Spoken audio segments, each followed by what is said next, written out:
हम लोग श्रीमद् भागवतम के दूसरे स्कंद के 7वें अध्याय के 22वें श्लोक को देखेंगे। आज हम लोग परशुराम अवतार के बारे में सुनने वाले हैं, तो गाया जाए। छत्रम छयाय विधिनो उपबृ छत्रम छयाय विधिनोपवृतम महात्मा ब्रह्म ध्रुगुच्छित पथम नरकार्तिलिप्सु। शत्रं शयाय विधिनोपवृतं महात्मा ब्रह्म ध्रुगुच्छित पथम नरकार्तिलिप्सु। उद्धन्त्य सावव उद्धन्त्य साववनिष् उद्धन्त्य साववनिकण्टकमुग्रवीर्य स्त्री सप्त कृत्वा उरुधार परश्वधेना। उद्यन्त साववनिकण्टक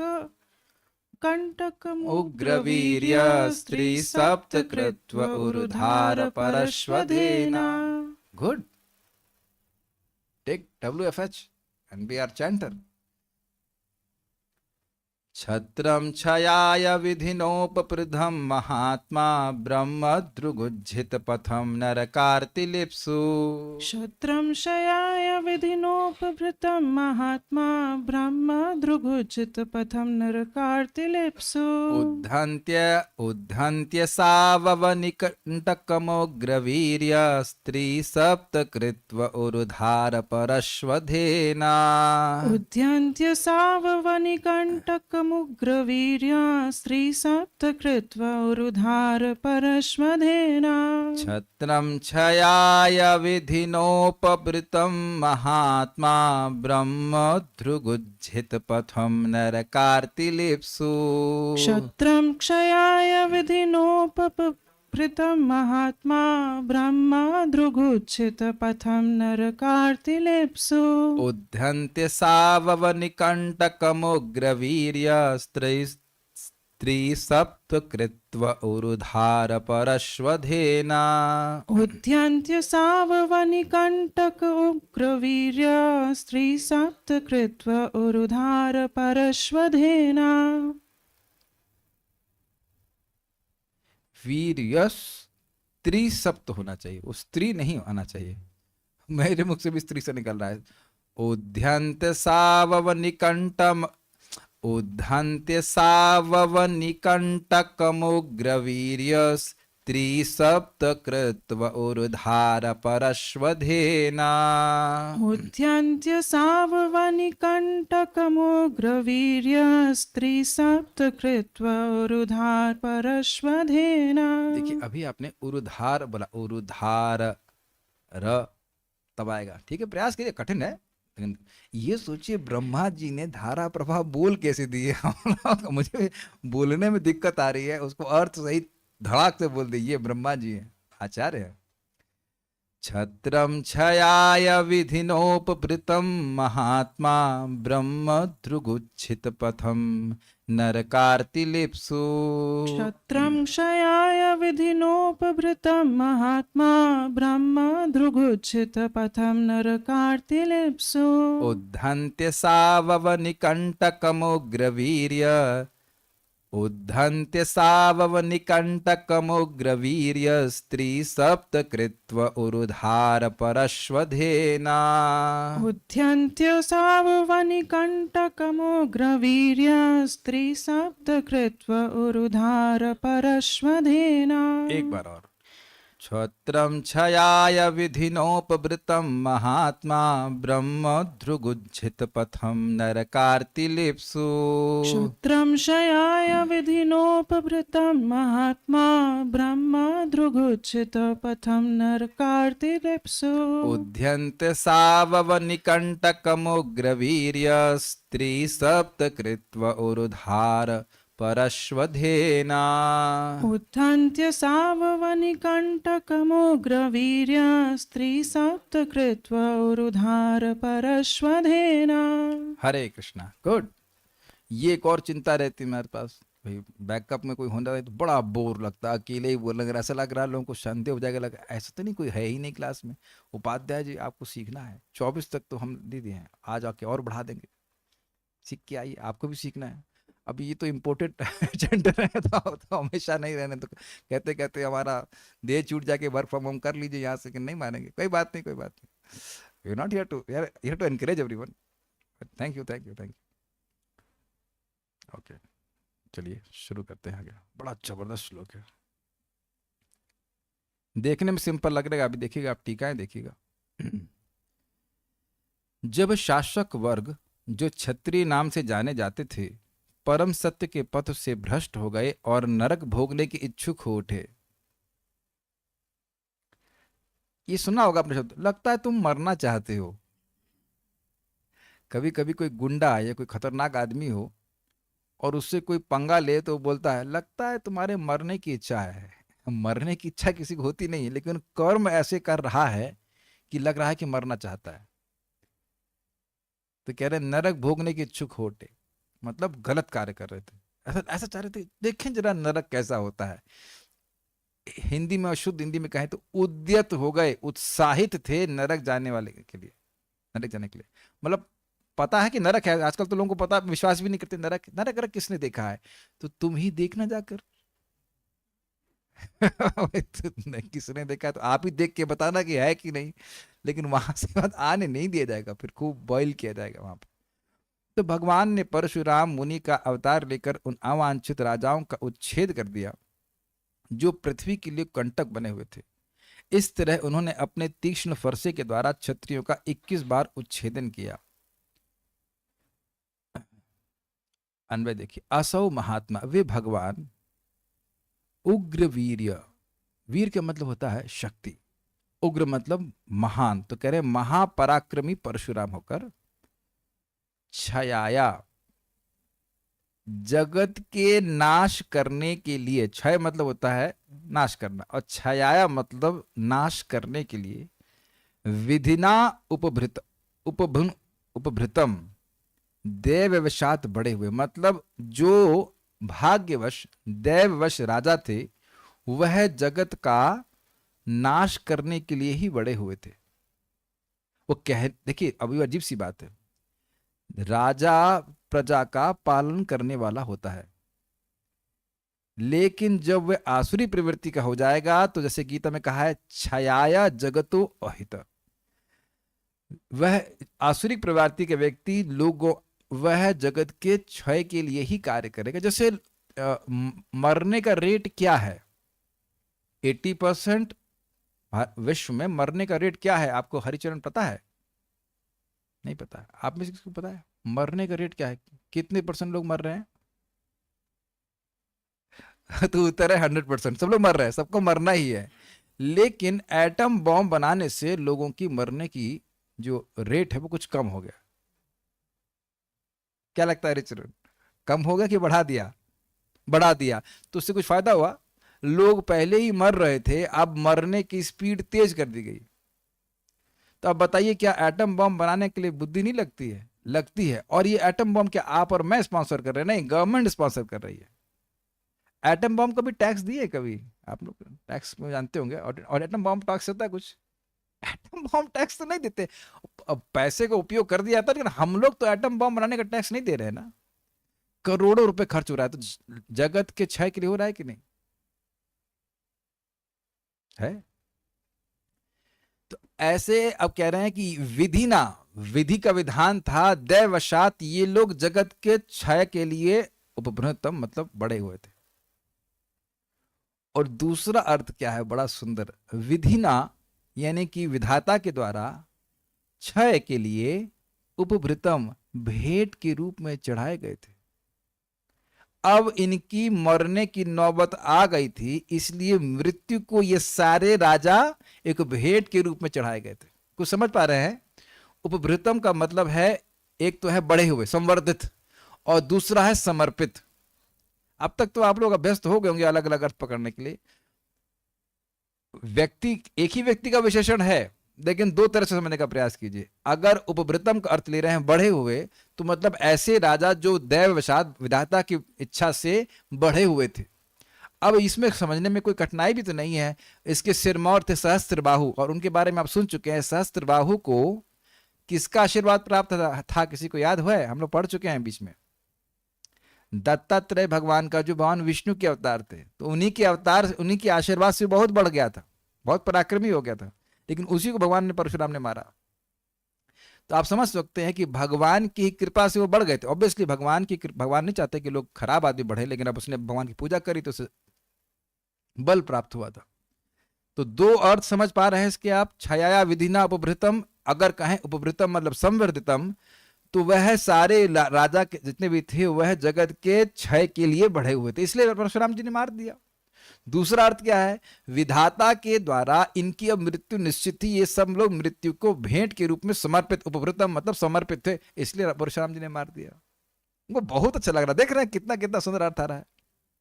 तो क्यों ऐसा, आप अब देखिए लिंक बनाते चलिए, ऐसा क्यों कह रहे हैं कि जगत के हित अहित के लिए कर रहे थे, जगत के नाश करने के लिए कर रहे के लिए वो कार्य कर रहे थे, जगत का नाश करने के लिए वो बढ़े हुए थे एक, या वह मृत्यु को समर्पित थे, दोनों अर्थ लेंगे तो ऐसा क्यों है, तो कहते हैं ब्रह्मद्रुक, क्योंकि ब्राह्मणों से द्रोह करने वाले हैं।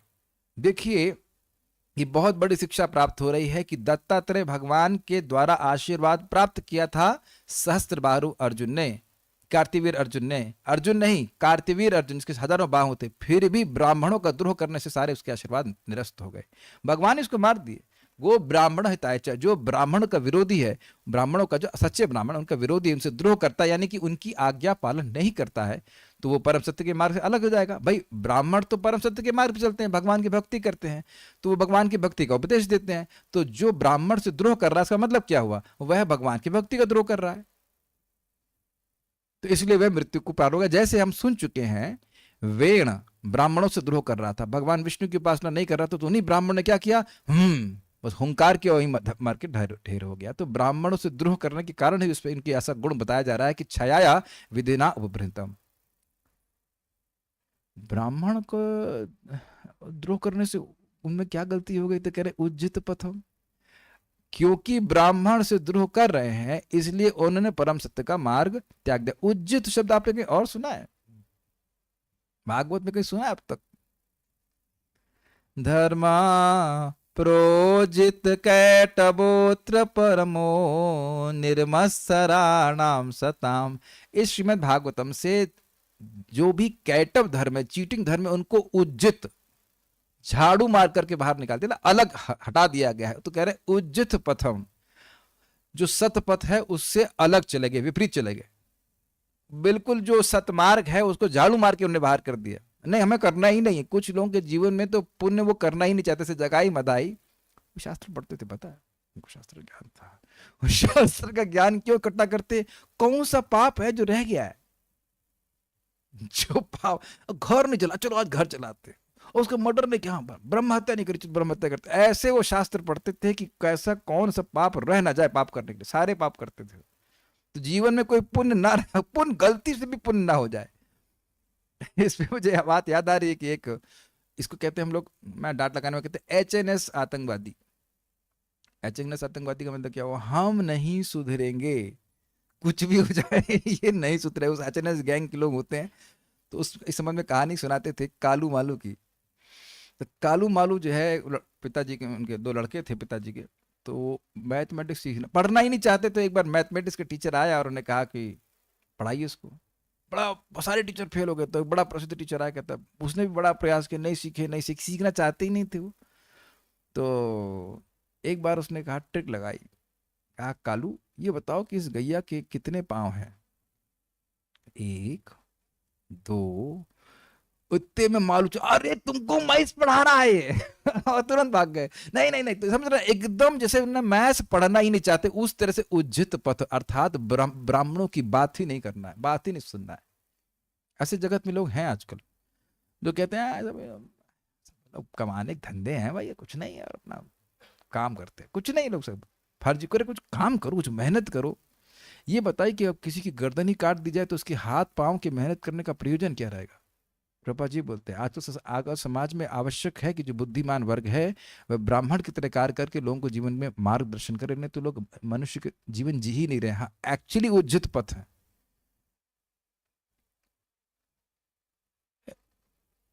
परम सत्य का मार्ग त्याग दिया, उसका क्या कारण है, तो कहते हैं नरकार्ति लिप्सु, क्योंकि वे नारकीय कष्ट प्राप्त करना चाहते थे। आप समझने का प्रयास कीजिए। मान लीजिए आप लोग गए हैं कि नहीं, हम लोग पहाड़ों पर गाड़ी चलाते हैं। अब कोई जानबूझ करके इधर खाई में गिरना चाहेगा तो क्या करेगा, अपना स्टीयरिंग घुमाएगा ना उधर। जो पथ है उससे उचित पथ हो जाएगा कि नहीं। ये उदाहरण आप समझ रहे हैं कि नहीं। तो आप कहेंगे लगता है ये खाई में गिरने की लिप्सु है। लिप्सा मतलब अत्यधिक इच्छुक। तो नरक जाने की इच्छुक है वो। अच्छा, तो उनको मारे क्यों। तो कह रहे हैं अवनी कंटकम, धरती में के कांटे के रूप में वर्तमान थे। कंटक तो सुना होगा, कांटा। धरती के में कांटे के रूप में थे। धरती किसकी पत्नी है, भगवान विष्णु की पत्नी है। और पत्नी के पांव में कांटा लगेगा तो पति तो सहन नहीं करेगा। तो कांटे को एक धारदार चीज से निकालते हैं कि नहीं, नुकीली चीज से। इसीलिए परशुराम जी ने अपने धार परशु से इन कांटों को निकाल के फेंक दिया। आगे की टीका समझ में आ रही है। छत्रम यानी ये जो राजवंश था लेकिन कंटक की तरह था पृथ्वी के पांव में। उरुधार अत्यंत तीक्ष्ण, उरु मतलब होता है बहुत बड़ा हुआ, और धार तो समझते हैं। परश्वधेना विशाल फरसे से त्रिसप्त कृतवः उद्धंति, 21 बार उखाड़ फेंकने का कार्य संपन्न किया। ये उद्धंति का मतलब होता है उत्पाटयति, ऐसे अर्थ आचार्यों ने किया है। इसका मतलब क्या है, आप देख रहे हैं कि इस जगत में हमारे पांव में अगर कहीं कांटा लग जाता है तो किसी नुकीली धारदार वस्तु से उसको निकाला जाता है। तो ये कैसे हो गया था, छत्रवंश कैसा हो गया, कांटे के समान। यानी कि पग पग पर दुख देने वाली, सुना है आपने। पता नहीं आपके माता पिता ने कभी इस प्रकार का ये कोई कमेंट किया है कि नहीं किया है, लेकिन कभी कभी माता पिता बहुत दुखी हो जाते हैं तो कहते हैं तू तो डेली मुझे दुख दे रहा है, पग पग पे दुख दे रहा है। तो पग पग मतलब आपको अनुभव होगा, कभी कांटा लग जाए तो अब हर बार चलते तो हर पग पे दुख मिलता है। तो इस प्रकार से अब राजवंश हो जाएगा। जरा ध्यान दीजिएगा कि देखिए इस जगत में कुछ गुंडे मवाली गड़बड़ करें तो वह कंट्रोल किया जा सकता है, लेकिन अब राजवंश ही अगर गड़बड़ करने लग जाए तो फिर क्या करेंगे। आप समझने का प्रयास कीजिए, कोई कोर्ट नहीं है, वही कोर्ट है। आप विचार कीजिए इस पे, राजा ही कोर्ट है और राजा ही अब इस प्रकार का ब्राह्मणों की बात ना सुने तो कितना दिक्कत है। समझने का प्रयास कीजिए। देखिए ये जो पहले राजा होते थे वो ऑटोक्रेटिक नहीं होते थे, अगर कहें ब्राह्मणोक्रेटिक थे। वह ब्राह्मणों की आज्ञा के अनुसार चलते थे, कभी भी ब्राह्मण के विरोध में नहीं चलते थे। आगे आप देखेंगे पृथु महाराज कैसे ब्राह्मणों की सम्मति लेना चाहते हैं अपने सब कार्यों के लिए, क्योंकि वे नरक नहीं जाना चाहते थे, वे राजर्षि थे, वे भगवान की आज्ञा के अनुसार चलते थे, वो वैकुंठ जाना चाहते थे। वो बिल्कुल धर्म के पथ से बिल्कुल अलग नहीं जाना चाहते थे। लेकिन ये लोग भगवान जैसे ही ब्राह्मणों की बात सुनना छोड़ दिए, बस समझ लीजिए कि नरक आरती। जैसे इस समय अगर मुझे नहीं पता क्या सिचुएशन चल रही है, लेकिन गवर्नमेंट अगर गो हत्या करने दे रही है, कोई बिल बनाती है, कुछ करती है जिससे गो हत्या होगी, तो अब समझ लेना चाहिए कि गवर्नमेंट क्या है, नरक आरती लिप्सु। क्यों, जरा वापस श्लोक को देखा जाए। वह मरने के लिए भेंट के रूप में है, वो बहुत बुरी मौत मरेगा। ब्राह्मण से द्रोह कर ही रहा है, गायों से द्रोह कर रहा है तो ब्राह्मण से द्रोह करेगा ही। क्या कोई ब्राह्मण बोल सकता है गाय मार दो, नहीं मार सकता, वही बोल सकता। और इसलिए उज्जित पथ परम सत्य का पथ त्याग दिया, इसलिए पक्का अब ये कह लेना चाहिए कि वो नरक आरती लिप्सु है। क्या ये आप इस जमाने में भी देख रहे हैं, बिल्कुल बिल्कुल दिख रहा है। और इसीलिए धरती के कंटक के समान है, और इसीलिए आप देख रहे हैं कि ये लोग आपस में एक दूसरे को ही मार रहे हैं। ये भी तो कोई गलत है नहीं, भगवान को अवतार लेने की क्या जरूरत है, आपस में मार मार के खत्म हो रहे हैं लोग। ये कौन काट सकता है इस बात को, कौन, ये तो दृष्ट है, ऐसा तो नहीं कह रहे कि हम अपना ओपिनियन दे रहे हैं, हो ही रहा है। जो लोग पशुओं की हत्या कर रहे हैं वो आपस में भी हत्या कर रहे हैं अपनी। ये मत सोचिएगा भाई कि वो अपने को, हाँ हम लोग आपस में प्रेम से रहेंगे। प्रभुपाद जी बहुत सुंदर बात बोल रहे हैं। जब प्रभुपाद जी लेक्चर दे रहे हैं उसको, तो शायद अब यूनाइटेड नेशंस को बने हुए 67 की बात होगी, ऐसे तो 20 साल हो गए। तो प्रभुपाद कह रहे हैं 20 साल हो गए ये लोग यूनाइटेड नहीं हो पा रहे, they are becoming more and more disunited. बहुत सुंदर बात प्रभुपाद कहते हैं कि जब तक आप भगवान को स्वीकार नहीं करते हो तब तक आप इस प्रकार से सभी के प्रति प्रेम नहीं दिखा सकते। कहते हैं कि क्या अमेरिकन कौन है, क्या डेफिनेशन होगी अमेरिकन की, जो अमेरिका में जन्म लेता है, सामान्यतः बात होगी। तो प्रभुपाद जी कहते हैं गाय अमेरिकन नहीं है। क्या गाय अमेरिकन नहीं है? तो प्रभुपाद कहते हैं आगे, कहते हैं my American brother is good and cow is my food. एक प्रकार की पोइट्री सी बना देते हैं, good and food. Unless we have universal fatherhood we can not have universal brotherhood. जब तक कॉमन पिता नहीं है, भगवान श्री कृष्ण नहीं है, तब तक हम सभी को अपना भाई नहीं मान सकते। तो ये स्थिति इसी है। इसीलिए आज आपको थोड़ा न्यूज हमने भी आ जाती है सामने। तो हमने देखा अरहर की दाल का रेट क्या है, पता है किसी को इस समय? यस, सुनाई नहीं पड़ा? खाना बंद कर दिया क्या? क्या रेट है? 140 रुपीज के जी। और भारत में लाखों टन, 10 लाख टन कम अरहर दाल बनी है, अरहर दाल मतलब उत्पादन हुआ है। अब नहीं दिख रहा ये जो तूफान आ रहे हैं, आपने सुना नहीं युधिष्ठिर महाराज के केस में क्या था? सब कुछ टाइम से ऋतु के अनुसार सारे कुछ फल मिलते थे, अब देखिए क्या हालत है। और अद्भुत बात है, इनको अभी भी नहीं दिख रहा है, अभी भी गाय कट रही, सब कुछ हो रहा है, अभी भी पाप पे पाप करवा जा रहे हैं। हम तो भारत की बात कर रहे हैं, बाहर की दुनिया में तो क्या हो रहा है कुछ कह नहीं सकते। जो धर्म का सिरमौर है स्थान, वहां स्थिति हो रही है। तो अब होगा ये आगे जाके प्रभुपाद जी कहेंगे कि कह रहे, और बात सत्य, लाखों रुपए देने के बाद भी व्यक्ति को खाना नहीं मिलेगा, इंसान एक दूसरे को खाएगा। ये आप भागवत में ही पढ़ने वाले हैं। इससे पहले 16 माला जप करके वैकुंठ निकल जाइए। ये हम ही नहीं बोल रहे हैं, आनंद प्रभु उस बात को बोला करते थे कि कौन जाने अब क्या आगे कितना बड़ा कष्ट आने वाला है। और भगवान भी इस बात को उद्धव जी को बोल रहे हैं कि देखो कलयुग शुरू हो गया है, तुम यहाँ मत रहो, मेरा भजन करके मेरे पास वापस आओ। भगवान गीता में भी कहते हैं इमं प्राप्य भजस्व माम, किसी भी तरह तुमने जगत को प्राप्त किया है, मेरा भजन करके मेरे पास वापस आओ। भगवान कभी नहीं चाहते कि यहाँ हम दुख भोगने के लिए, कलयुग में आगे क्या रंगत आएगी उसको देखने के लिए हमें यहाँ कोई should not be interested to sit here. Sit here means रहने के लिए होना चाहिए। बहुत खराब स्थिति है। तो इस प्रकार से फेंक दिया। संस्कृत देखिए, छत्रम वह राजवंश, छाया विधिनोपभृतम, जो जगत के विनाश के लिए विधाता के द्वारा संवर्धित हो रहे थे। विधाता के द्वारा नहीं कह सकते, विधाता के विधान से, विधि के विधान से संवर्धित हो रहे थे, या विधाता के द्वारा मृत्यु को भेंट के रूप में समर्पित थे। उनको महात्मा, मतलब ये भगवान परशुराम जी मार दिए। तो क्यों मार दिए? ब्रह्मद्रुक यानी ब्राह्मणों को द्रोही कर थे। उज्जित पथम, व पथ परम सत्य के पथ से हट गए थे। नरकार्ति लिप्सु, नरक जाने के अत्यंत इच्छुक थे। उद्यंती, उनको उत्पाटित, उनको मार के खत्म किए। असौ, असौ दिख गया, उद्यंती असौ। और क्या शब्द है इसमें? एक शब्द छूट रहा है ना, असौ के बाद कौन सा शब्द आ रहा है इसमें? अवनि, अवनि कंटकम। हाँ, असौ अवनि कंटकम, अब दिख गया। यानी पृथ्वी के कांटे के रूप में थे। उग्रवीर यानी महापराक्रमी परशुराम जी ने त्रिसप्त कृतवा, 3 बार उनको मार डाला पूरा। सॉरी, क्षमा कीजिएगा, 3 बार 7 यानी 21 बार उनका वध किया। कैसे किया? उरुधार परशुद्धेन, अपने अत्यंत तेज धार वाले परश से। एक और अर्थ है, उरु मतलब विशाल और धार मतलब तीक्ष्ण। एक तो है कि भाई तीक्ष्ण धार, तो तीक्ष्ण धार तो हमारे लौकी काटने वाली चक्कू से भी होती है, उससे काटे। कुछ अर्थ समझ रहे हैं आप? बड़ा देख रहे हैं एक श्लोक में कितने अर्थ हैं। उरुधार का एक अर्थ हो गया कि इसकी बहुत तीक्ष्ण धार है, और एक ये भी अर्थ है ना कि उरुधार मतलब बहुत लंबी धार है, बड़ी धार है। समझा पा रहा हूं? फरसा, फरसा तो आप धारणा कर सकते हैं फरसा। अब फरसा अगर बहुत बड़ा होगा तो उसका धार वाला क्षेत्र बड़ा नहीं हो जाएगा? अरे चक्कू एक होता है, उसका धार वाला पोर्शन इतना सा होगा, मान लो 6 इंच का होगा, 4 इंच का होगा। और तलवार, तलवार भी तीक्ष्ण भी होती है और बहुत लंबा धार होता है। नॉट डिफिकल्ट ना।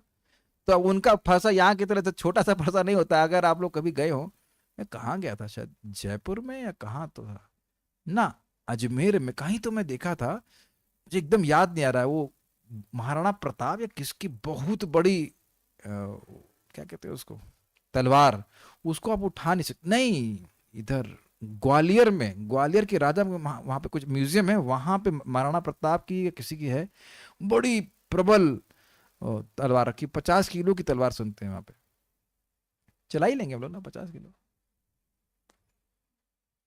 और उस पे वो उनका जो बाहरी क्या कहते हैं आवरण कवच वच वो उसको पहनेंगे तो वहीं हम देर हो जाएंगे, वही उसको पहन के ही मर जाएंगे। तो मैं खाली कहने का आशय ये था कि उरु धार का एक अर्थ है कि बहुत अत्यंत तीक्ष्ण धार, अत्यंत, और दूसरा बहुत बड़ी धार थी, उस परशु से वो मार दिया।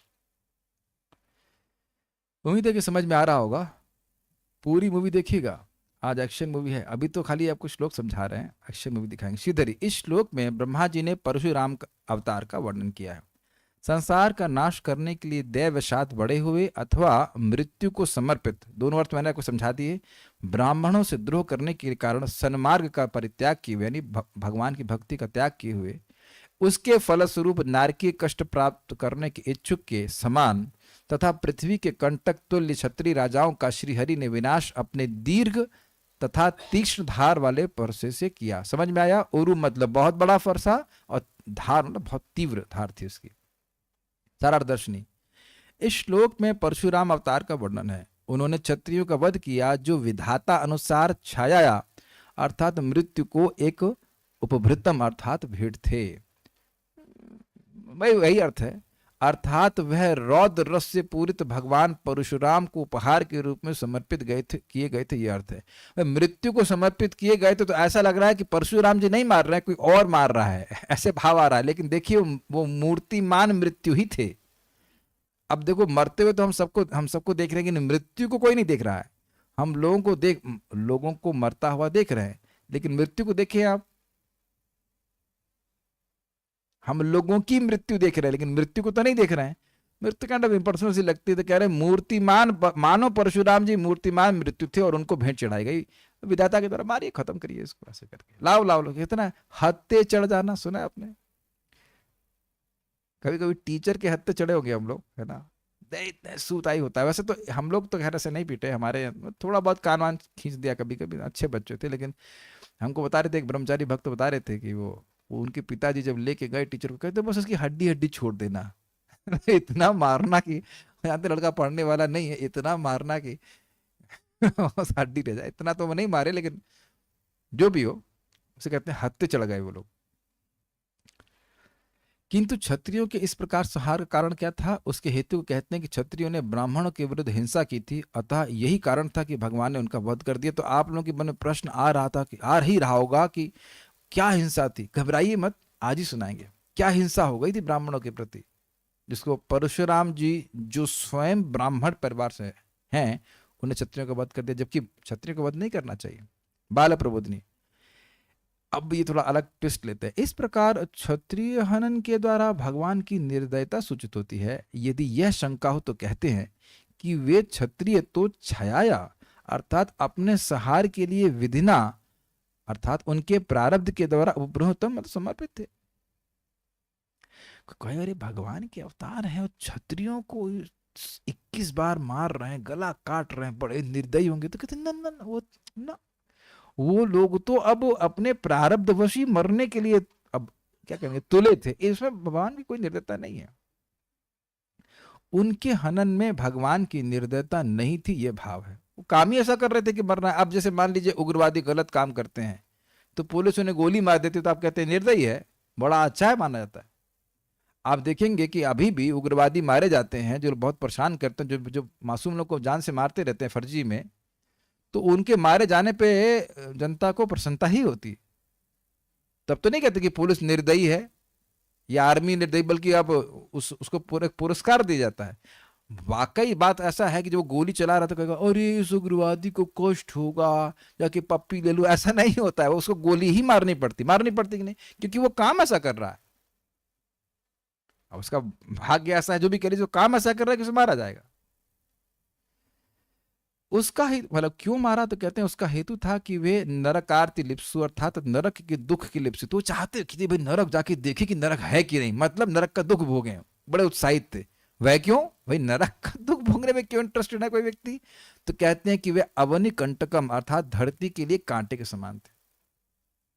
धरती माता जी माँ भगवान की पत्नी है, अपने चरण के कांटे को जड़ से उखाड़ फेंकना तो भगवान के लिए उचित था। तो क्या भगवान के चरण में था ना कांटा लगा था? अरे भाई पत्नी के चरण में कांटा लगा है तो ओहो, पति तो बिल्कुल सीरियस लेगा, अपने चरणों में लगता तो सहन भी कर लेता, पत्नी तो ज्यादा दिक्कत हो जाएगी, इसलिए कह रहे कि उनको खत्म कर दिया।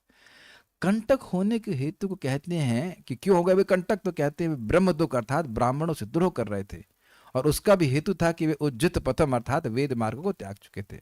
आप सोचिए, ऐसा नहीं सोचना चाहिए कि क्षत्रियों से भगवान को विरोध है। भगवान स्वयं बोल रहे हैं कि भगवत गीता की परंपरा कैसे शुरू किया था उन्हें, इमं विवस्वते योगम प्रोक्तवाहनम अव्ययम विस्वान मन विप्राह मनुरिक्ष्वा ब्रवीत। स्वयं भगवान ने राजवंश को ही ज्ञान दिया था, राजर्षियों को ज्ञान दिया था, लेकिन राजर्षि थे वो नरकार्थी लिप्सु नहीं थे। एक राजा अगर कृष्ण भावना भावित हो जाए तो पूरी प्रजा भगवान की भक्त बन सकती है कि नहीं। अगर वाकई भारत का एक राजा ऐसा होता कि भाई कुछ नहीं है, आईएएस बनना है तो भागवत की कम से कम 2000 श्लोक याद होने चाहिए, दो नहीं पूरी भागवत याद कर लेते कि नहीं। और यहां तक कि मुझे लगता है, मुझे पूरा विश्वास है कि टीका भी याद कर लेते होगा, सामर्थ्य है। हम लोग तो कुछ नहीं मेहनत कर रहे हैं, हम लोग तो 18 घंटे नहीं पढ़ रहे हैं, हम लोग पढ़ के नहीं, बस कुछ भागवत का एग्जाम होगा, बस प्रथम स्कंद पे प्रश्न पूछे जाएंगे, पूरा पूरा याद कर लेते। हम गलत तो नहीं बोल रहे, पूरा मग लेते वो, 4 नियम पालन करने ही पड़ेंगे, ये करने पड़ेंगे, सब करते लोग। एनीवेज अब उधर नहीं जा रहे, लीला भी बतानी है।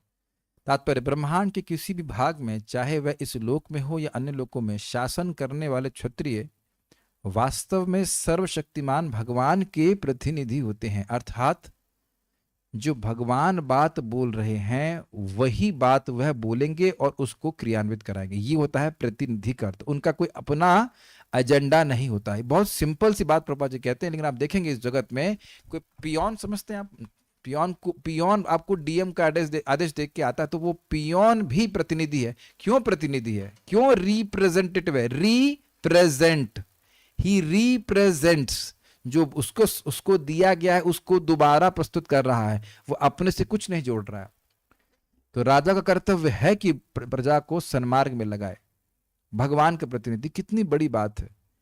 और वे प्रजा को भगवत साक्षात्कार की ओर अभिमुख कराने के निमित्त होते हैं। प्रजा प्रायः जानवर की तरह होती है, पशु की तरह, उन्हें कुछ नहीं पता होता है। जो सरकार के लोग हैं, सरकार नहीं कहना चाहिए, राजा है, उसका कर्तव्य है कि उन्हें सब भगवान की भक्ति की तरफ उन्मुख करे।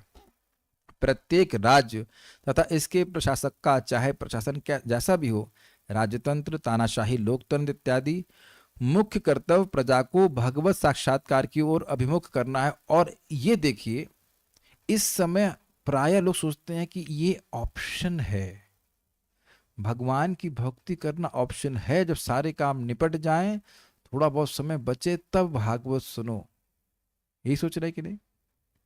अब ये बहुत बड़ी बात है, अगर पति को लीडर बोला जाए एक छोटी यूनिट में, तो उसका कर्तव्य है कि पत्नी और बच्चों को आत्म साक्षात्कार में लगाए। कभी कभी हम कटाक्ष करते हैं उनके ऊपर, पत्नी के ऊपर, कि क्लास सुनने की जरूरत नहीं है, वो जानती है कि मैं कटाक्ष कर रहा हूं, छोड़ दो, घर का काम कर लो, सब्जी उब्जी काट लो। वो समझती हैं कि मैं कटाक्ष कर रहा हूं, और किसी बात पे हम जब कटाक्ष वटाक्ष नहीं करते, छोड़िए क्या करना है, छोड़िए, नहीं नहीं नहीं, मैं आऊंगी क्लास में। अब जब आप ऐसे कटाक्ष करेंगे तब ना आप कोई पत्नी को, अरे इसका मतलब जरूरी है, क्यों जा रहे हैं क्लास करने, क्या पैसा कमाने तो जा नहीं रहे, पैसा कमाना छोड़ करके ये क्लास क्यों करने जा रहे हैं। आप एक बात सोचिए, एक बात थोड़ा समझने का प्रयास कीजिए, जिसको किसी को भी आप लीडर मानते हो अपने जीवन में, ये नहीं देखते कि वो कर क्या रहा है, ये प्लीज पकड़ने का प्रयास कीजिए इस बात को। फिर जब आप देखते हो कि ये कर रहा है, इसका मतलब ये चीज महत्वपूर्ण है, और जो वो नहीं कर रहा है वो महत्वपूर्ण नहीं है, इतनी बात समझ में आती है, उससे सीखता है बंदा। Is it make sense to? It happens with everyone. आप में से कोई व्यक्ति विरोध नहीं करता, हम सब लोग से देखते हैं कि हमारा लीडर, जिसको भी लीडर माना है, हिटलर को माना है या औरंगजेब को माना है या फिर भगवान को माना है, वो क्या कर रहा है, किसको महत्व देता है। प्रभुपाद जी ने किसको महत्व दिया, जिसको भी आप लीडर मान लीजिए। बहुत इंटरेस्टिंग है। तो जो लीडरशिप पोजीशन पे है उसके लिए आवश्यक है कि वो भगवान की भक्ति करे और बताए कि बेटा भगवान की भक्ति करो, बाकी सब औपचारिकता है। हाँ, लीडर बोल रहा है कि वैसे महत्वपूर्ण नहीं है, महत्वपूर्ण है भागवत, ठीक है। बहुत इंपॉर्टेंट बात है। तो केवल राजा का ही कर्तव्य नहीं है, पिता का भी कर्तव्य है, टीचर का भी कर्तव्य है, माता का भी कर्तव्य है। क्योंकि आप और मैं किसी को भी मृत्यु से नहीं बचा सकते। क्या मां की गोद में कोई बच्चा मरता नहीं है? हमारे एक मित्र हैं, उनकी पत्नी 3 दिन में मर गई, उसके बाद उनकी बहन शादी कर ली। यही दुनिया है। 3 दिन में मर गई, तो क्या कोई गारंटी है कि शादी कर ले तो मरेगा नहीं? कुछ किसी की कोई गारंटी नहीं है, बल्कि गारंटी है कि मरेंगे। तो इसलिए आवश्यक है कि लोगों को बताया जाए कि आप भगवान की भक्ति कीजिए, शरणागत। This is very very important. यह सभी मनुष्यों के लिए अनिवार्य है और पिता, गुरु तथा अंततः राज्य का कर्तव्य है कि वे प्रजा को ईश्वर ले जाएं। फिर एक प्रश्न बन जाएगा कि हमें क्या फायदा होगा, इतना मगजमारी करने की क्या जरूरत है? तो भगवान 5वें स्कंद में बोलते हैं, मल्लोक कामा, यदि तुम मेरे लोक में आना चाहते हो तो इस प्रकार से वैसे ही शिक्षा दो जैसे मैं तुम लोगों को शिक्षा दे रहा हूं। यानी कि केवल शिक्षा देने मात्र से भगवान की कृपा हम प्राप्त करेंगे। देखिए, आपका बच्चा स्वीकार करे या ना करे, आपका जो जूनियर है वो स्वीकार करे या ना करे, शिक्षा आप देते जाइए। वो शिक्षा देने से और उसका पालन करने से आप भगवान के पास पहुंच जाओगे। तो दिक्कत क्या है? मम्मी कहां जा रही हो? भागवत जाना, भागवत जाना। आप लोगों की अम्माएं गई थी भागवत में जब आप लोग छोटे थे। तो ये आप लोग भाग्य निर्माण कर रहे हैं कि अपने बच्चों को दिख रहे हैं, अरे हमारे पापा तो भागवत में जाके बैठ रहे हैं। Is it not? मैं कई बार इस बात को बोला करता हूं, यदि बचपन से ही हमारे माता पिता दिख रहे होते भागवत में जाते, भागवत में जा रहे, जब कर रहे हैं, आप सोचते नहीं कि मेरी माँ ये 2 घंटा कह क्या रही है, हरे कृष्णा हरे कृष्णा हरे कृष्णा हरे कृष्णा। आपने देखा मम्मी को जब करते हुए? आप कभी सोचते नहीं मम्मी रोज क्यों कर रही है 2 घंटे जब? कभी नहीं सोचते? नॉर्मल लगता है आपको? सबके मम्मी पापा करते हैं ना, सभी लोग के मम्मी पापा जब करते हैं ना, दुनिया में जितने भी बच्चे हैं उन सबके मम्मी पापा 16 माला जब करते हैं। छोटे हैं, समझ नहीं पा रहे हैं, नहीं करते हैं। वो टीवी देख रहे होते हैं या आपस में बेलन और चम्मच चिमटे से झगड़ा कर रहे होते हैं। यस, मैंने नहीं देखा, हमारे बाबा जी को देखा था, थोड़ा गायत्री मंत्र करेंगे, उसके बाद फिर लहसुन का छौंक मार करके खिचड़ी बना देंगे। ये होता है ना, ये गायत्री मंत्र करनी हो। बताइए, और फिर थोड़ी देर बाद 10 बजे फिर झगड़ा चालू हो जाएगा दादी से। This what we see, is it not? भौतिक संसार की सृष्टि इसी उद्देश्य से हुई है कि उन पतित आत्माओं को अवसर प्राप्त हो सके जो भगवान की इच्छाओं के विरुद्ध कार्य करके प्रकृति द्वारा बद्ध हो गई है। ये तो बहुत स्पष्ट है। भौतिक प्रकृति शक्ति मनुष्य को धीरे धीरे नित्य दुखों तथा कष्टों की नारकी अवस्था की ओर ले जाती है। This is amazing. देखिए भाई, प्रभुपाद जी अद्भुत तात्पर्य लिख रहे हैं। जगत में अगर लोग शास्त्र का अध्ययन नहीं कर रहे हैं तो अवैध स्त्री संग, शराब, नशा इत्यादि, मांस मच्छी जो भी खा रहा है, अंडा और जुआ, ये देख रहे हैं जगत में। इन सब चीजों के प्रति लोगों की इंग्लिश में कहते हैं नेचुरल प्रोक्लिविटी, स्वाभाविक झुकाव है। स्वाभाविक झुकाव, मैं नीचे की तरफ बोल रहा हूं क्योंकि नरक नीचे की तरफ है, समझ में आ रहा है? यानी लोगों का सहज झुकाव है नरकार्ति लिप्सु, नरक में जाने की इच्छा है। अवैध स्त्री संग करने वाले को यहाँ तो स्त्री दिखाई पड़ रही है और वहां दिखाया गया कि लोहे के एक लोहा ना, हाँ लोहे का उसी उस स्त्री का जो है रूप बना दिया जाएगा और तपाया जाएगा उसको जबरदस्ती के, चलो अब इसको आलिंगन करो, अब देखिए तुम्हें कैसा अच्छा लगता है कि नहीं। ऐसे स्त्री के संग भी होगा। ऐसे अब जो शराब पीता है तो उसके मुंह खोल करके चरणामृत नहीं, नहीं, अयह पान एक नर्क है, अयह पान, वहां पर गरम लोहा पिघला के डरता। अब पीस को, आज तो बड़ा अच्छा लग रहा है दारू पिया है, अब देखो क्या होता है तुम्हारी स्थिति। किसने देखा है, किसने देखा, तो जाके देखो भाई, क्या कर सकते। सत्य है, ये सत्य है। और क्या था, मांस खाने वाले को ऐसी जगह डाल देंगे कि वो किसी और का मांस खाएगा, वो उसका मांस खाएगा, और साथ साथ वो जिनको मारा है वह भी उसे खाते, तो उसकी आंखें निकाल लेगा। बड़ा डेंजरस है। आप लोग अभी तो देखिएगा 5वें स्कंद में क्या होता है, आखिरी अध्याय को देखिएगा, हिला देने वाला है। और जुआ खेलने वाले का और जो पाप होता है उसका पाप वर्णन इस प्रकार से है। धीरे धीरे है ना, यहाँ पे व्यक्ति पाप कर रहा है, तब शुरुआत करता है ना तो पता नहीं चलता, और बाद में वो ऐसा बद्ध हो जाता है कि पाप छोड़ नहीं पाता, तो निश्चित नरक की प्राप्ति होती। जो बद्ध जीवन के निर्धारित विधानों के विपरीत कार्य करते हैं वे ब्रह्मोजित पथ कहलाते हैं, जिसका अर्थ है कि परम सत्य के मार्ग का विरोध कर रहे हैं, अतः वे दंड के भागी होते हैं। बद्ध जीवन में अगर कोई नियम का पालन करता है तो वह धीरे धीरे शुद्ध हो जाता है, लेकिन उसको जो नहीं पालन करते उन्हें कह रहे हैं ब्रह्मोजित। भगवान परशुराम जो श्री भगवान के अवतार हैं, ऐसी ही सांसारिक परिस्थिति में प्रकट हुए और उन्होंने सभी उत्पाती राजाओं को 21 बार संहार किया। उस समय अनेक क्षत्रिय राजा भागकर भारतवर्ष से बाहर चले गए, और महाभारत साक्षी है कि मिस्र के राजा परशुराम के उत्पीड़न से ही शुरू शुरू में भारत से प्रवासी बने, मतलब यहाँ के लोग मिस्र चले गए। जब भी राजा या प्रशासक गण ईश्वर विहीन बनकर ईश्वर विहीन सभ्यता की व्यवस्था करते हैं, तब उन्हें इसी प्रकार सभी परिस्थितियों में दंडित होना पड़ता है। यही सर्वशक्तिमान की व्यवस्था है। तो भले इस समय परशुराम सीधे आके गला नहीं काट रहे हैं, लेकिन आप देख रहे हैं कि जगत में और उन लोगों को भी जो उनके अंडर प्रजा को बहुत दुख भोगना पड़ता है। अब आप लोग एक्शन मूवी के लिए तैयार हैं? Would you like to have fast action movie? अब इतनी सब बातें हुई, ये तो सिद्धांत आ गया, लेकिन मूवी दिखाए बिना तो हमारा मन नहीं मान रहा है। तो हम जो है अब शेयर करते हैं स्क्रीन और धड़ाधड़ पढ़ाते हैं आप लोग को। इधर यूट्यूब पे तो नहीं दिखेगा, लेकिन जूम के ऊपर जरूर दिख जाएगा। Just a second. तो नरक तिरिप्सु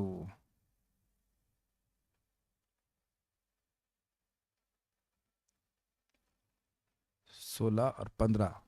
तो पहले हम समझेंगे कि किस प्रकार से परशुराम भगवान का अवतार हुआ, उनका जन्म कैसे हुआ। एक गाधी नाम के राजा थे और उनकी पुत्री थी, उनका नाम था सत्यवती। तो ऋचिक नाम के ब्रह्मर्षि ने राजा से विनती करी कि हमें आपकी पत्नी बेटी से शादी करनी है। गाधी को लगा कि नहीं, ये तो अयोग्य व्यक्ति, हम राजकुमार, ये हमारी राजकुमारी ही है, हम क्षत्रिय हैं, कैसे याद मतलब उनसे शादी हो सकती है। तो थोड़ा संकोच किया उन्होंने। फिर ऐसा किए, एक शर्त रखी, ने कहा कि महोदय मैं कुशवंशी हूँ, चूंकि हम लोग राजसी क्षत्रिय हैं, अतएव आपको मेरी पुत्री के लिए कुछ दहेज देना होगा। This is very interesting. दहेज तो पुत्री की तरफ से होता है लेकिन वो लड़के से दहेज मांग, वो ऋषि से दहेज मांग रहे हैं। अतः आप देखिए, दहेज काफी अच्छा दहेज है, सुनिएगा।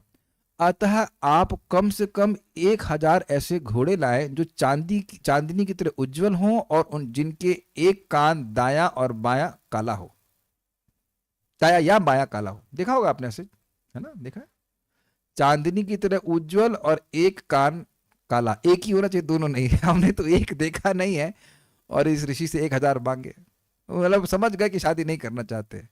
जब राजा गाधी ने यह मांग पेश की तो महर्षि ऋषिक को राजा के मन की बात समझ में आ गई। अतः वह वरुण देव के पास गया और वहां से गाधी द्वारा मांगे गए 1000 घोड़े ले आया। तो ला भी दिए वरुण के पास से। उन घोड़ों को भेंट करके मुनि ने राजा को सुंदर पुत्री के साथ विवाह कर दिया। अब क्या होता है, तत्पश्चात ऋचिक मुनि की पत्नी तथा सास मतलब गाधी की पत्नी और ऋचिक मुनि की पत्नी, दोनों ने पुत्र की इच्छा से मुनि से प्रार्थना की कि वह चरु यानी आहुति तैयार करे। एक प्रकार का यज्ञ में आहुति देती है, उसके बाद जो कुछ खीर कह लीजिए, कुछ प्रकार की वस्तु थी। तब मुनि ने अपनी पत्नी के लिए एक ब्राह्मण मंत्र से एक चरु और क्षत्रिय मंत्र से अपने सास के लिए एक अन्य चरु तैयार किया। फिर वह स्नान करने चला गया। समझ में आ रहा है किसने चरु तैयार किया? ऋचिक मुनि ने। और वो ब्राह्मण है, तो वो अपनी पत्नी के लिए ब्राह्मण पुत्र उत्पन्न करने के लिए मतलब एक तरह से फल तैयार दिया, कुछ भी कह लीजिए, आहुति तैयार करी, यज्ञ का फल, यज्ञ का भाग। और अपनी सास के लिए अर्थात गादी की पत्नी के लिए उन्होंने एक क्षत्रिय मंत्र से उसको अभिमंत्रित किया। ये कहानी सुनी है आपने कभी? डिटेल में नहीं सुनी, इसीलिए पढ़ा रहे हैं। इसी बीच सत्यवती की माता ने सोचा कि उसकी पुत्री के लिए तैयार की गई चरु अवश्य ही श्रेष्ठ होगी। चरु मतलब होगा पत्नी से अधिक प्रेम होगा ना, इसलिए। अतएव उसने अपनी पुत्री से वह चरु मांग ली। देख लीजिए, माँ और बेटी के बीच में चल रहा है सीन। सत्यवती ने वह चरु अपनी माता को दे दी और स्वयं अपनी माता की चरु खा ली। अब इतना तो उसने सोचा नहीं था कि अलग अलग मंत्र बोलेंगे, सब एक ही मंत्र फूंक दिया होगा उसमें, लेकिन नहीं, अलग अलग है।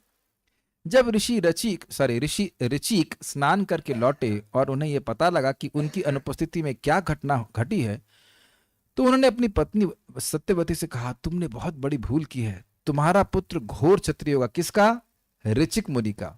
किसके द्वारा? सत्यवती के द्वारा, जो हर एक को दंड दे सकेगा। और तुम्हारा भाई आत्मविद्या का पंडित होगा। भाई का मतलब गाधी की पत्नी का बेटा।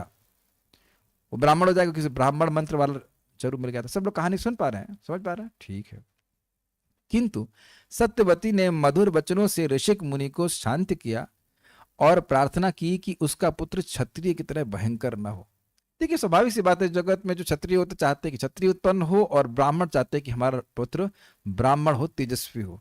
जो शूद्र हैं वो नहीं चाहते हैं कि वो ब्राह्मण उत्पन्न हो, उनको बहुत खराब लगता है। ऋचिक मुनि ने उत्तर दिया, तुम्हारा पौत्र क्षत्रिय गुण वाला होगा। समझ में आ रहा है? सत्यवती का बेटा कौन होगा? ब्राह्मण गुण वाला, और उनका बेटा क्षत्रिय गुण वाला होगा। थोड़ा चेंज कर दिया ना। इस प्रकार सत्यवती के पुत्र के रूप में जमदग्नि का जन्म हुआ। तो जमदग्नि किस गुण के से युक्त हुए हैं? ब्राह्मण युक्त से। यद्यपि उनको क्षत्रिय होना चाहिए था, लेकिन उनका बेटा क्षत्रिय होने वाला है। बाद में सत्यवती समस्त संसार को पवित्र करने वाली कौशिकी नामक पुण्य नदी बन गई। ये कहाँ है मुझको नहीं पता, कौशिकी नदी के बारे में आई हैव नो आइडिया। और उसके पुत्र जमदग्नि ने रेणु की पुत्री रेणुका से विवाह किया। मेरी मौसी का नाम भी रेणु है। I will just tell her कि आपका नाम अच्छा नाम है। अभी तक तो ज्यादा हम उनको अप्रिशिएट नहीं करते। भागवत में आपका नाम है तो बहुत अच्छी बात है। जो भी भागवत में इसका नाम है तो अच्छा ही बात नाम है। जमदग्नि के वीर से रेणुका की कुक्षी से वसुमान इत्यादि कई पुत्र हुए, उन जिनमें से राम या परशुराम सबसे छोटा था, और ये ही क्षत्रिय के रूप में थे। बाकी 3 ब्राह्मण, ये क्षत्रिय के रूप में था। कौन कौन किसका बेटा था बता सकते हैं? ऋचिक मुनि की पत्नी का नाम सत्यवती, और इनके पहले उनके बेटे हुए जमदग्नि, वो ब्राह्मण, और जमदग्नि की पत्नी का नाम था रेणुका, और इनसे 4 बच्चे हुए, और उनमें सबसे छोटे थे परशुराम। ठीक, और यही क्षत्रिय गुण के थे। विद्वान लोग इस परशुराम को भगवान वासुदेव का विख्यात अवतार मानते हैं, जिसने कार्तवीर के वंश का विनाश किया। परशुराम ने पृथ्वी के सभी क्षत्रियों का 21 बार वध किया। अब क्यों किया तो बता रहे हैं। जब राजवंश रजो तथा तमोगुण के कारण अत्यधिक गर्वित होकर अधार्मिक बन गया और ब्राह्मणों द्वारा बनाए गए नियमों की परवाह न करने लगा, तो परशुराम ने उन सबको मार डाला। यद्यपि उनके अपराध बहुत बड़े न थे, किंतु धरती का भार कम करने के लिए उन्होंने उन्हें मार दिया। देख रहे हैं आज के श्लोक से कॉमन है, अवनी कंटकम, ब्रह्मदुख और ब्रह्मोजित पथम, इस कारण से उन्हें मार दिया। अब आगे देखते हैं। श्री राजोवाचा, अर्थात परीक्षित महाराज ने पूछा। राजा परीक्षित ने सुखदेव गोस्वामी से पूछा, अपनी इंद्रियों को वश में न रख सकने वाले राजाओं का वह कौन सा अपराध था जिसके कारण भगवान के अवतार परशुराम ने क्षत्रिय वंश का बारंबार विनाश किया? अब आप विचार कीजिए, पूरे धरती से सारे राजाओं को मार दिया जाए तो आपके मन में प्रश्न नहीं आएगा कि क्यों हुआ?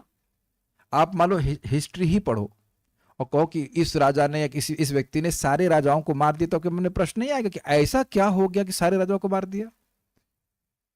और विचार करिएगा कि सारे राजाओं ने अपराध नहीं किया है, लेकिन उसको वो उपलक्षण से समझना चाहिए। इन्होंने गड़बड़ किया तो अन्य लोग भी गड़बड़ कर रहे, तो इसलिए मार दिया।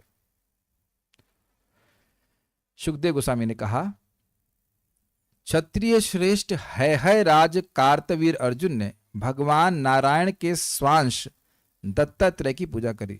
ये आप लोग सुन ही चुके हैं। और उनकी पूजा करके 1000 भुजाएं प्राप्त की। वह शत्रुओं द्वारा अपराजय बन गया और उसे अव्याहृत इंद्रिय शक्ति, मतलब कभी न कम होने वाली इंद्रिय शक्ति, सौंदर्य, प्रभाव, बल, यश तथा अणिमा लघिमा जैसी 8 योग सिद्धियां प्राप्त करने की योग शक्ति मिल गई। छोटे से छोटा हो जाए, बड़े से बड़ा हो जाए, ऐसे राजा थे।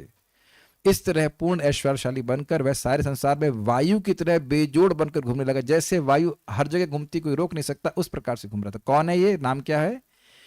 कार्तवीर अर्जुन, इसको सहस्त्रबाहु अर्जुन भी कहते हैं। अब क्या घटना हुई? उसकी शक्ति कितनी थी? अब देखिए, उसकी शक्ति को दिखा करके परशुराम जी की शक्ति को दिखाएंगे। हमने सुना था श्लोक में उग्र वीर्य। अब देखिए वर्णन हो रहा है कार्तवीर अर्जुन का। एक बार नर्मदा नदी के जल में क्रीड़ा करते हुए सुंदरी स्त्रियों से घेरे हुए विजय की माला धारण किए हुए गर्वोन्नत कार्तवीर अर्जुन ने अपनी बाहों से जल के प्रवाह को रोक दिया। देखा होगा आप बच्चे लोग नाली में पानी रोकते हैं, इन्हें नाली को नहीं नर्मदा को ही रोक दिया अपने हजारों भुजाओं से। कितना शक्तिशाली व्यक्ति होगा। हरिद्वार से तो होके घूम के आए हैं आप लोग, सोचिए अब उस, कभी आप लोग कल्पना कर सकते हैं कोई व्यक्ति गंगा जी के वेग को रोक देगा? हम लोग को तो ये डर था कि भय ना जाए, है कि नहीं? चेन लगा हुआ है तब तो भय था। कोई ऐसा ऐसा सोच सकता है कि व्यक्ति की किसी नदी के वेग को ही कोई रोक दे, वो भी केवल अपने हाथों से? आप सोच लीजिए कितना पराक्रमी व्यक्ति रहा होगा। चूंकि कार्तवीर अर्जुन ने जल प्रवाह की दिशा पलट दी थी, अतः नर्मदा नदी के तट पर महिष्मती नगर के निकट रावण का लगा खेमा जलमग्न हो गया। ये भी एक और बाहुबली थे। यह 10 सिरों वाले रावण के लिए असह्य हो उठा क्योंकि वह अपने को महान वीर मानता था और वह कार्तवीर अर्जुन के बल को सहन नहीं कर सका। स्पष्ट समझ में आ रहा है, ऊपर के कैंप लगा है रावण प्रभु का, अब उनको दिक्कत हो गई। जब रावण ने स्त्रियों के समक्ष कार्तवीर अर्जुन का अपमान करना चाहा और उसे नाराज कर दिया तो उसने रावण को खेल खेल में उसी प्रकार बंदी बनाकर माहिष्मती नगर के कारागार में डाल दिया जिस प्रकार कोई बंदर को पकड़ ले। I mean this is too much. ये रावण इंद्र को भी जीता हुआ है, इनका बेटा इंद्र को जीता हुआ है। जिनका बेटा इंद्र को जीता वो कितना शक्तिशाली है। और इनको कार्तवीर अर्जुन ऐसे दबा ली जैसे बंदर को पकड़ ले। कोई कहे हमने बंदर पकड़ा है तो आप उसको बहुत शूरवीर तो नहीं मानेंगे, लेकिन अब रावण को बंदर की तरह पकड़ लिया है तब आप उसको शूरवीर मानेंगे कि नहीं? बल्कि महाराज कथा में कहते हैं वो भी देखा ये 10 सिर वाला जानवर कहां से आ गया उसको जानवर की तरह पकड़ लिया। बाद में उसने परवाह किए बिना उसे मुक्त कर दिया। अब आप देखिए यह कितना बड़ा सामर्थ्य है। रावण को इतना परेशान किया तो रावण क्या प्रतिशोध नहीं लेगा? मैं इसको जब पढ़ रहा था तो मेरे मन में एक मतलब बात आई कि क्या रावण पर प्रतिशोध नहीं लेगा? यहां उग्रवादियों को पकड़ते तो छोड़ते हैं क्या? अरे नहीं, बहुत परेशान करेंगे, है कि नहीं? ऐसा नहीं कि वो सरकार गिरा लेंगे, लेकिन अब परेशान तो करेंगे ही।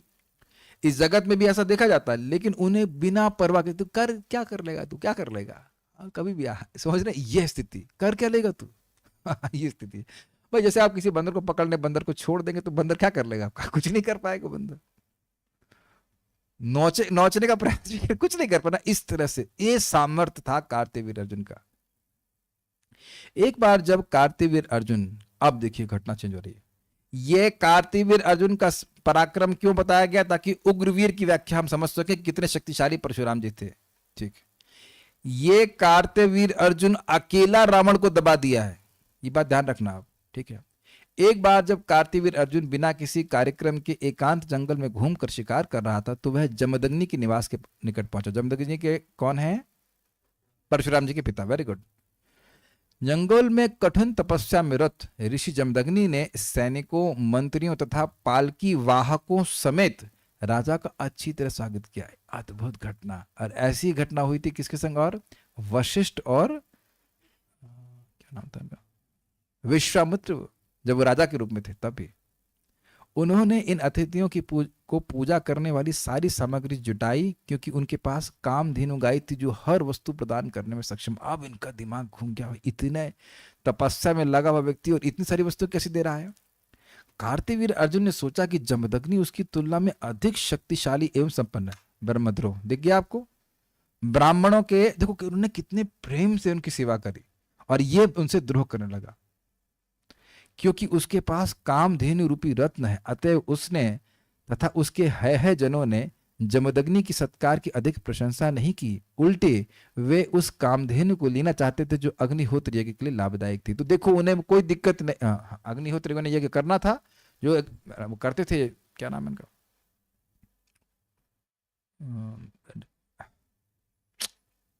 जमदग्नि जी भी यज्ञ करते थे, उसके लिए भी आवश्यकता, उनकी असुविधा कोई मतलब नहीं, ये हमारे पास होनी चाहिए। देख रहे हैं जगत में जिसके पास पावर होती है वो यही करता है। सारी सुंदर स्त्रियां उसके पास होना चाहिए, सारा धन उसके पास होना चाहिए, सब कुछ अच्छा उसके पास ही होना चाहिए। क्यों भाई? क्योंकि जगत के केंद्र मैं हूं। Power corrupts and absolute power corrupts absolutely. भौतिक शक्ति से, देखिए भौतिक शक्ति से गर्वित कार्तवीर अर्जुन ने अपनी व्यक्तियों को जमदग्नि की कामधेनु चुरा लेने के लिए प्रेरित किया। फलतः वे व्यक्ति रोती विलपती कामधेनु को उसके बछड़े समेत बलपूर्वक कार्तवीर अर्जुन की राजधानी माहिष्मती में ले आए। ठीक है, अब क्या होता है? जब कामधेनु सहित कार्तवीर अर्जुन चला गया तो जमदग्नि का सबसे छोटा पुत्र परशुराम आश्रम में लौटा। तब जब उसने कार्तवीर अर्जुन के दुष्कर्म के विषय में सुना तो वह कुचले हुए सांप की तरह क्रुद्ध हो उठा। देखा आपने, जमदग्नि कुछ नहीं बोले, वो सहन कर ली, ब्राह्मण है, लेकिन ये क्षत्रिय गुण का है तो अभी सहन नहीं कर पा रहे।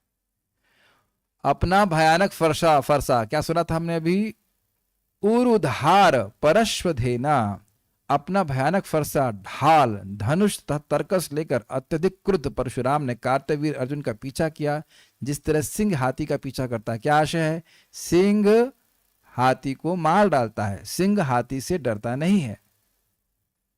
अभी राजा कार्तवीर अर्जुन अपनी राजधानी माहिष्मतीपुरी में प्रवेश कर ही रहा था कि उसने भृगुवंशियों में श्रेष्ठ भगवान परशुराम को फरसा, ढाल, धनुष तथा बाण लिए अपना पीछा करते देखा।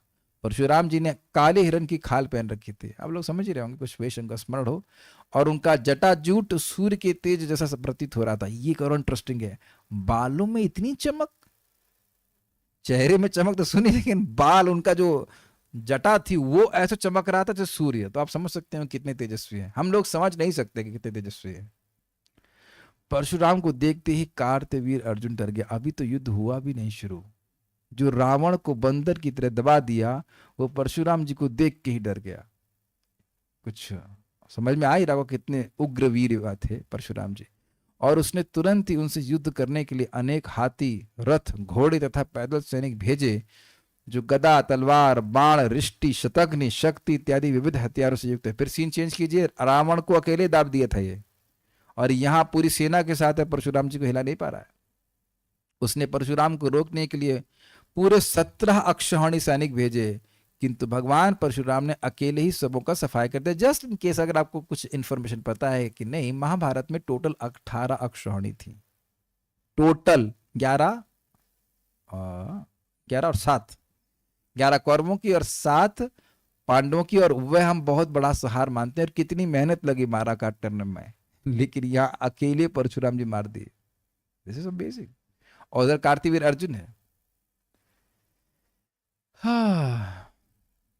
शत्रु की सेना को मारने में कुशल भगवान परशुराम ने मन तथा वायु की गति से काम करते हुए अपने फरसे से शत्रुओं के टुकड़े कर दिए। वे जहां जहां गए सारे शत्रु खेत होते रहे, मतलब मारे गए। उनके पांव, हाथ तथा धड़ अलग अलग हो गए, उनके सारथी मार डाले गए, और उनके वाहन, हाथी तथा घोड़े सभी विनष्ट कर दिए गए। मतलब सबकी गर्दनें कट रही होंगी। आप महाभारत को पढ़ेंगे तो समझ में आएगा कैसे पूरी खून ही खून भर गया था। हाथी मरेगा तो कितना खून निकलेगा बताइए। अपने फरसे तथा बाणों को व्यवस्थित करके परशुराम ने कार्तवीर अर्जुन के सिपाहियों की ढालों, उनके झंडों, धनुषों तथा उनके शरीरों के टुकड़े टुकड़े कर डाले, जो युद्ध भूमि में गिर गए, और उनके रक्त से भूमि पंकिल हो गई, भीग गई। कीचड़, पंख मतलब होता है कीचड़, कीचड़ खून से, पानी वाला कीचड़ तो आपने देखा होगा, खून से अगर कीचड़ हो, देखिए कहीं आप लोग देखे होंगे, हम थोड़ा ग्राफिक करना चाहते हैं। कहीं कोई एक्सीडेंट हो जाता है, वो जो खून पड़ा है वह नहीं देखना चाहते हम लोग, थोड़े क्षेत्र पे खून पड़ा रहता है, नहीं देख पाते। किसी का शर्ट खून से भीग जाए, एक बार मेरे को चोट लगी थी, सर फट गया था, तो मेरे सब कुर्ते में खून खून था, हम मैं तो बेहोश हो गया। दूसरा हमारे ब्रह्मचारी थे, बोले प्रभु जी आपको देख के हम बेहोश हो गए। और हम ऐसे हो चुका। एक बार सारण ठाकुर प्रभु का एक्सीडेंट था, उनको देखने गया, उनका सभी सर फट गया था, तो खून खून था, तो उसको देख के मैं बेहोश हो गया, लिटरली उनको चक्कर आने लगा, बेहोश हो गया। फिर भी खून कम है ना यहाँ पे तो। और अब कीचड़ ही खून से बना हो, मतलब मट्टी और खून से, तो कितना खून निकला होगा, भयावह दृश्य। अपनी पराजय होते देखकर अत्यंत क्रुद्ध होकर कार्तवीर अर्जुन युद्ध भूमि की ओर लपका। अब वह युद्ध कर रहा है।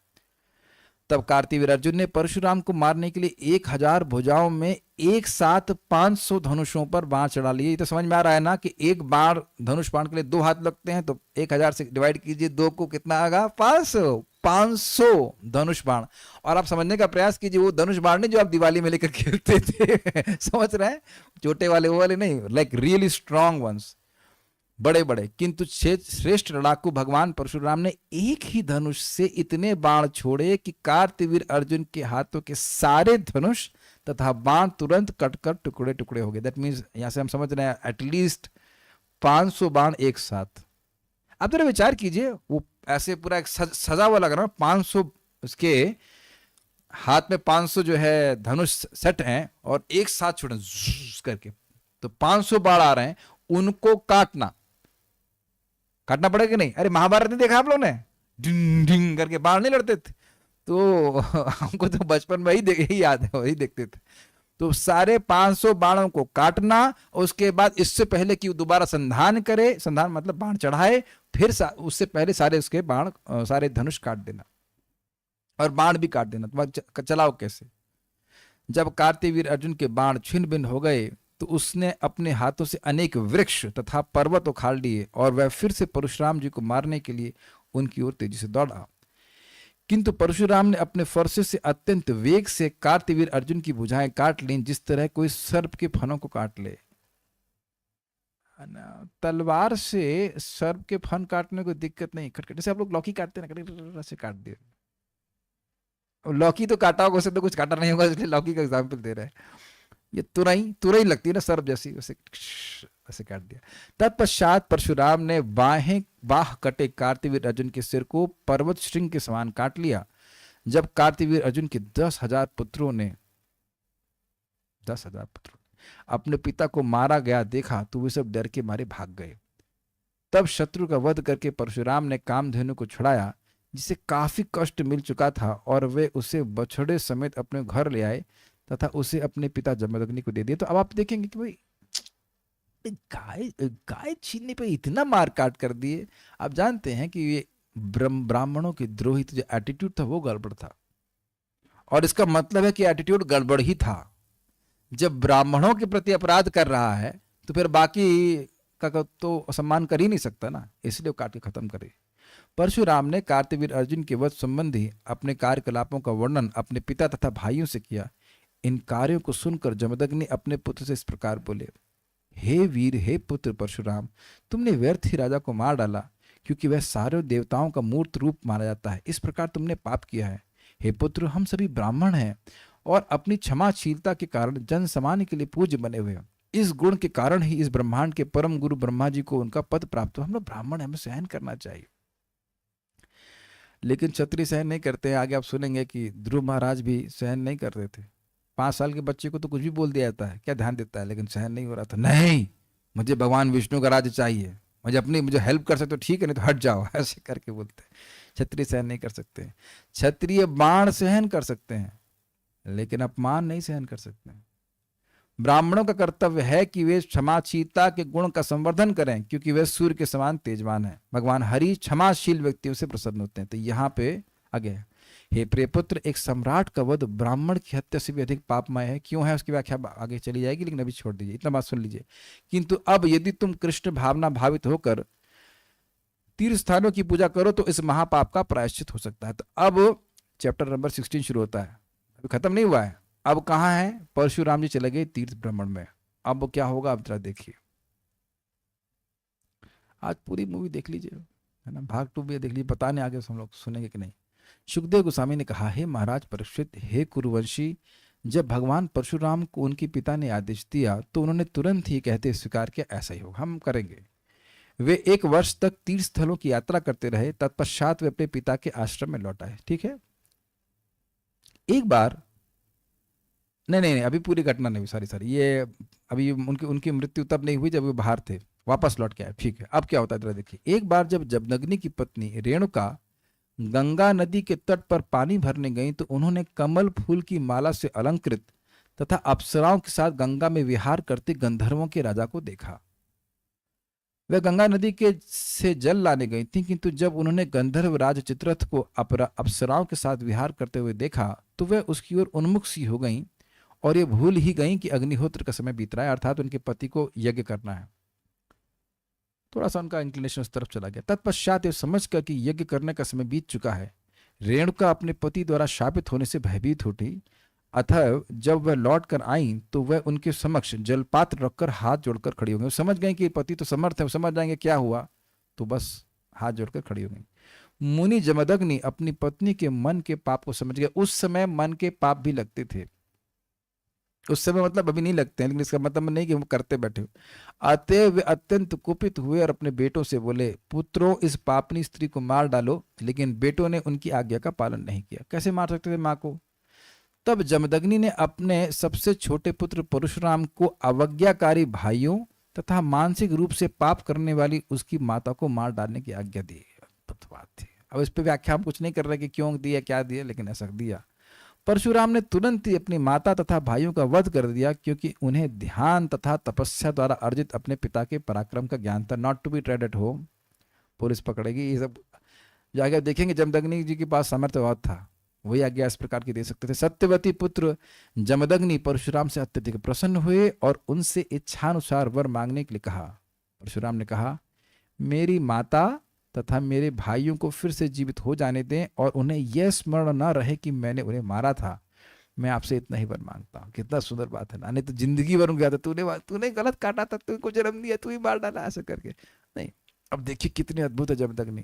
तत्पश्चात जमदग्नि के वर से भगवान परशुराम की माता तथा उनके भाई तुरंत जीवित हो उठे और वे सभी अत्यंत प्रसन्न हुए, मानो गहरी नींद से जगे हों।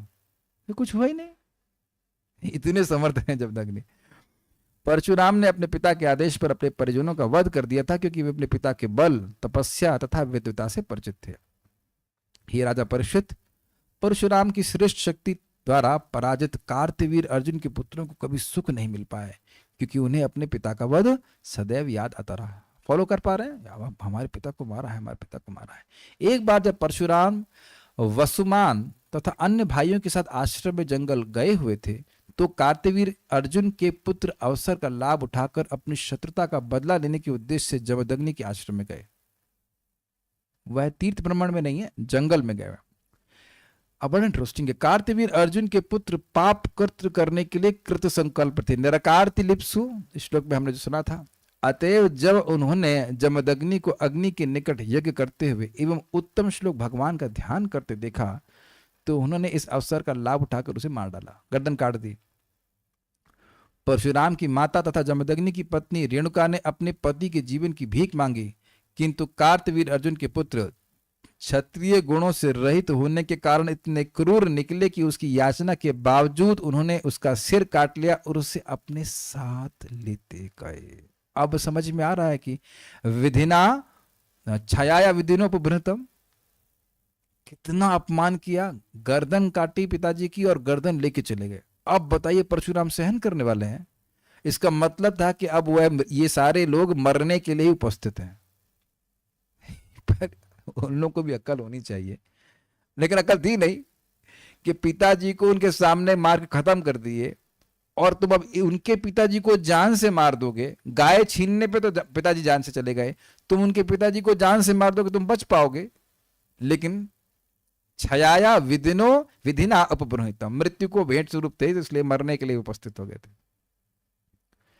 अपने पति की मृत्यु के कारण शोक से विलाप करती सती रेणुका अपने ही हाथों से अपने शरीर को पीट रही थी और जोर जोर से चिल्ला रही थी, हे राम, मेरे पुत्र राम। ये कौन से राम है? परशुराम।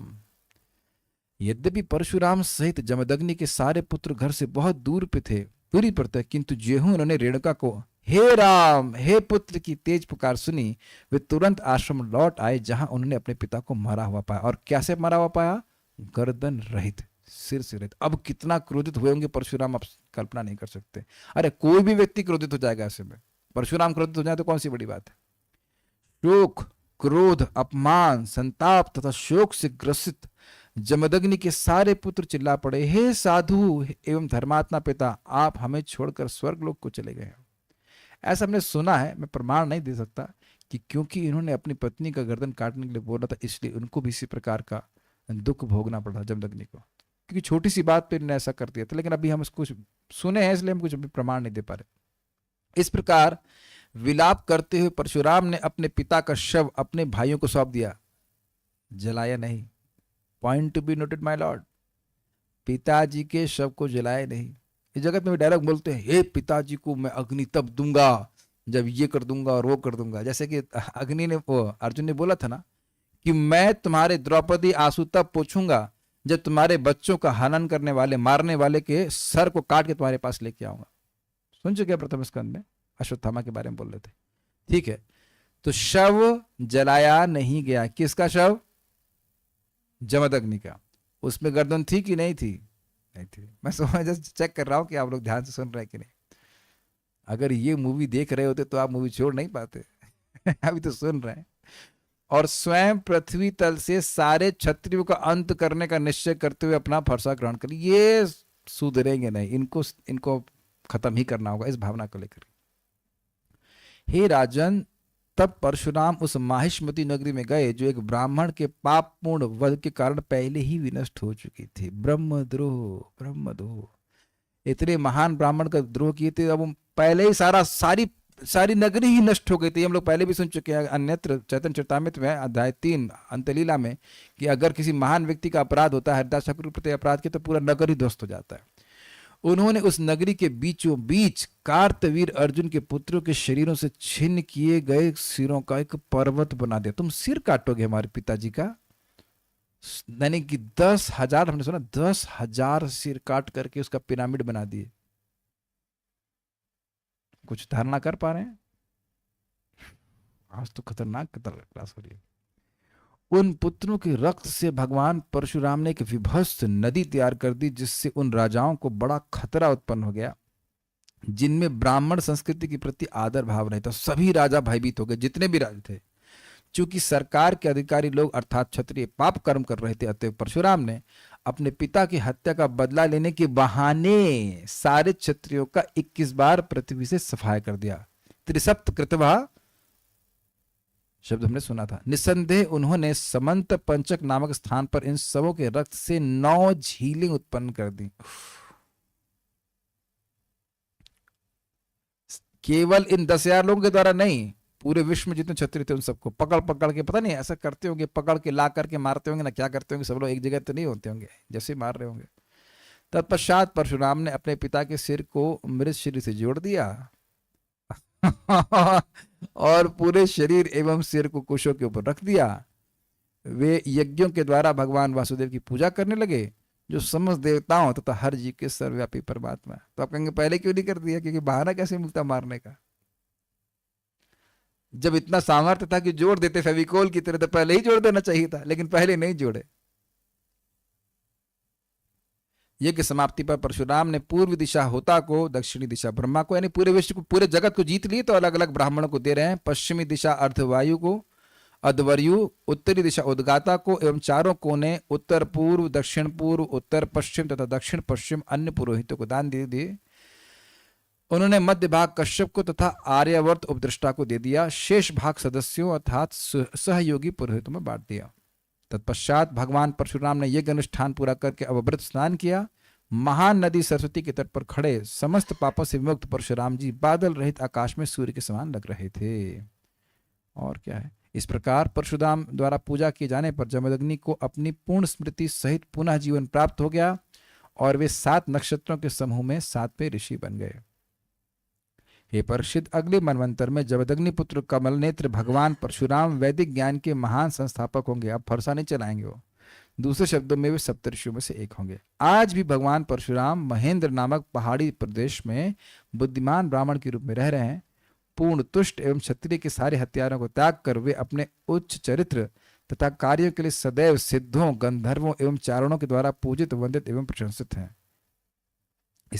इस तरह परमात्मा भगवान हरि तथा ईश्वर ने भृगुवंश में अवतार लिया और अवांछित राजाओं को अनेक बार मारकर उनके भार से पृथ्वी को उबारा। तो बस यहां तक समाप्त होती कथा। तो उम्मीद है कि आप लोगों को एक्शन मूवी थोड़ी अच्छी लगी होगी। एक बात विचारनी है, जिन परशुराम ने, थोड़ा सा और एक्शन पैक करेंगे, हम पूरी कथा नहीं सुनाएंगे। आप जानते हैं कि वो परशुराम और भीष्म के बीच में भी युद्ध हुआ था। और परशुराम कहते हैं कि तुम जानते नहीं हो कि मैंने 21 बार क्षत्रियों का वध किया है। तो वहां विष्णुदेव कहते हैं हाँ जानता हूं, लेकिन आप यह नहीं जानते कि आप उस समय गंगा पुत्र भीष्म नहीं था, वो उन्हीं के शिष्य हैं। और हरा नहीं पाए परशुराम जी। अब बाद में देवता लोग कहते हैं क्या आप दोनों लोग एक स्त्री के पीछे झगड़ा कर रहे हैं, हटिए खत्म करिए। वो महाराज बड़े स्टाइल से बोलते हैं क्या आप एक स्त्री के पीछे झगड़ा कर रहे हैं? कौन थी वो, अंबालिका थी, कौन थी जो कंप्लेन करने गई थी परशुराम से? जो भी रहा हो, आप क्या झगड़ा कर रहे हैं, खत्म करिए, आप लोग आप एक दूसरे को हरा नहीं सकते हैं। सोचिए, क्योंकि भीष्म जी वसु के अवतार थे, कुछ धारणा कर पा रहे हैं। कार्तवीर अर्जुन जो रावण को बंदर की तरह दबा दिया, उसको मार दिए परशुराम जी हरा नहीं पाए भीष्म देव को, और वही भीष्म देव अर्जुन के द्वारा धराशायी हो गए क्योंकि भगवान के साथ थे। इसीलिए दशम स्कंद में बोलेंगे परीक्षित महाराज की तिमिंगल के समान थे।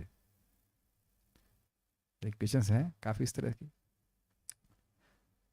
वसु कौन है? अरे सारी कहानी हम नहीं बताएंगे, अब यहाँ पे पढ़ लेना थोड़ा। ब्राह्मण सहनशील, हम आज कोई प्रश्न नहीं करेंगे, आज उसका वो ना मूड चेंज हो जाएगा, इसलिए आज आप लोग एक्शन मूवी के फ्लेवर के संग ही प्रस्थान कीजिए।